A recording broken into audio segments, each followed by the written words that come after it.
Involve చేస్తాం.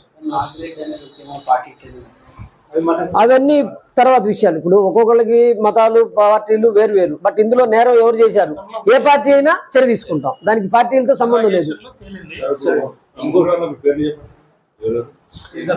షేక్ షహీద్ బాషా, అజయ్ కుమార్, నాగిరెడ్డి. ఆలూరు నుంచి ఆదోని వచ్చే లక్ష్మవ్వ ఆర్చి దగ్గరలో మనకి బొలేరో మహేంద్ర పికప్ వెహికల్లో AP 39 TU 8886 వెహికల్లో 80 బాక్సులు కర్ణాటక లిక్కరు అక్రమ రవాణా చేస్తూ ఆదోనికి పట్టుబడటం జరిగింది. అందులో 2 వ్యక్తులను అదుపులో తీసుకోవడం జరిగింది. 3వ వ్యక్తిని పారిపోయాడు మమ్మల్ని చూసి. షేక్ షాహిద్ బాషా A1 గాను డ్రైవరు, పగడాల అజయ్ కుమార్, వీళ్ళిద్దరిని అరెస్ట్ చేయడం జరిగింది. ఆ బొలేరో మహేంద్ర పికప్ వ్యాన్ని స్వాధీనం చేసుకుని 80 బాక్సుల లిక్కర్ను కూడా స్వాధీనం చేసుకో జరిగింది. దీనిలో బోయ నాగిరెడ్డి 3వ వ్యక్తి ఉన్నారు, ఆయన్ని అరెస్ట్ చేయాలి. టీములు గాలిస్తూ ఉన్నాయి, దొరికితే అతన్ని త్వరలో అరెస్ట్ చేస్తాము. ఈ కర్ణాటక నుంచి ఆంధ్రాకి అక్రమ మద్యం మీద ప్రత్యేకమైన నిఘా ఏర్పాటు చేయడం జరిగింది. గతంలో పాలసీలో ఉండే ప్రాబ్లం వల్ల విచ్చలవిడిగా కర్ణాటక నుంచి మనకి సప్లై జరిగింది. దాన్ని అరికట్టడమే లక్ష్యంగా ప్రత్యేకమైన టీంను ఏర్పాటు చేయడం జరిగింది. గత 4 నెలల బట్టి కూడా సుమారు నెలకి 40,000 కేసుల్ని మనం ఆంధ్రాలో పెంచగలిగాము. 60,000 నుంచి 1,00,000 వెళ్ళింది.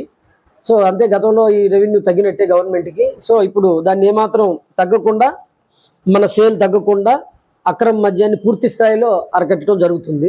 దీంట్లో ఎవరుండగానే వాళ్ళందరినీ పూర్తి స్థాయి విచారించి తదుపరి చర్యలు తీసుకోవడం జరుగుతుంది. దీని విలువ సుమారు 3.5 లక్షలు ఉంటుంది. ఆదోని పరిసరాలు.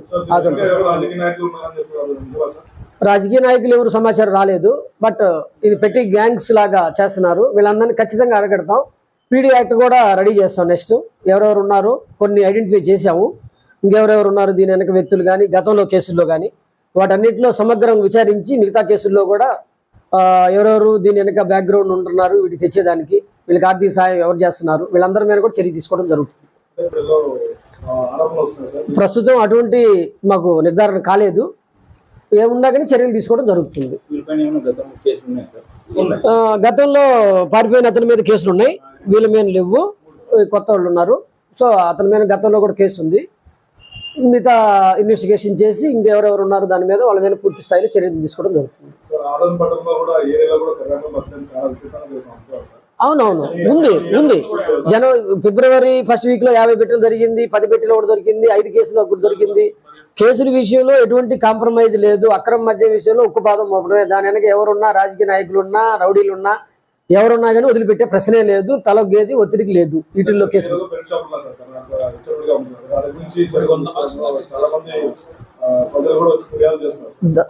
ప్రజలు ఫిర్యాదు చేసేదాకా కూడా మేము ఉండము. మేమే ఇన్ఫర్మేషన్ సేకరించి పట్టుకుంటున్నాం. మాకు ప్రత్యేకమైన ఫిర్యాదులు రావట్లా, బట్ మేమే నిఘా పెట్టి వీటిని కంట్రోల్ చేస్తున్నాం. మనకు ఉదాహరణ ఇక్కడే 250% పెరిగింది సేలు ఆదోన్లో గత 4 నెలలు బట్టి కూడా. గతంలో ఉన్న సేల్కి పోయిన సంవత్సరం ఈ సంవత్సరం 250 పెరిగింది, కానీ ఇంకా ఉందనేది మాకు అభిప్రాయం. సో ఖచ్చితంగా ఒక్క సీసా కూడా కర్ణాటక మధ్య ఇటు అమ్మడానికి వీలు లేదు. ఉంటే PD యాక్ట్లు కూడా పెడతాము. కఠినమైన చర్యలు తీసుకోవడం జరుగుతుంది. డీటెయిల్ ఇన్వెస్టిగేషన్లో మిగతా ఎవరి పేర్లు ఉన్నా వాళ్ళందరినీ కూడా ఇన్వాల్వ్ చేస్తాం.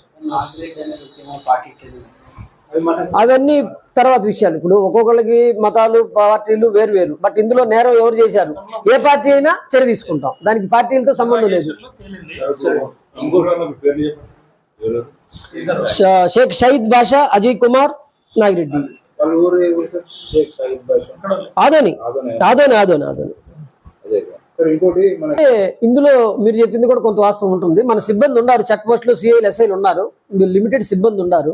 వాళ్ళు తనిఖీ చేస్తున్నారు. కొన్ని కేసులు కూడా పట్టుకున్నారు వాళ్ళ వైపు నుంచి కూడా. బట్ మీకు తెలియదు కాదు, వేరు రూట్లు ఉన్నాయి కదా, పోరస్ రూట్లు ఉన్నాయి. డిఫరెంట్ టైంలో వచ్చేదానికి వాళ్ళు కొత్త విధానాలు ఎందుకు ఉంటున్నారు దొంగలు. మనం కూడా కొత్త విధానాల్లో నిఘా పెట్టి పట్టుకునేది గ్యారెంటీ. ఇదైతే ఖచ్చితంగా అరికడతాం. సీసీ కెమెరాలు పెట్టించా, హెడ్ క్వార్టర్ లింక్ చేయించాం. ప్రతి సీసీ కెమెరాని అక్కడ వెరిఫై చేస్తున్నాం. ఒక టీమును పెట్టి ఏ వెహికల్ పాస్ అవుతుంది, ఏమున్నాయి అనుమానాస్పద అన్ని కూడా కొత్తగా టెక్నాలజీని ఉపయోగించి దాన్ని కూడా అప్డేట్ చేయడం జరిగింది.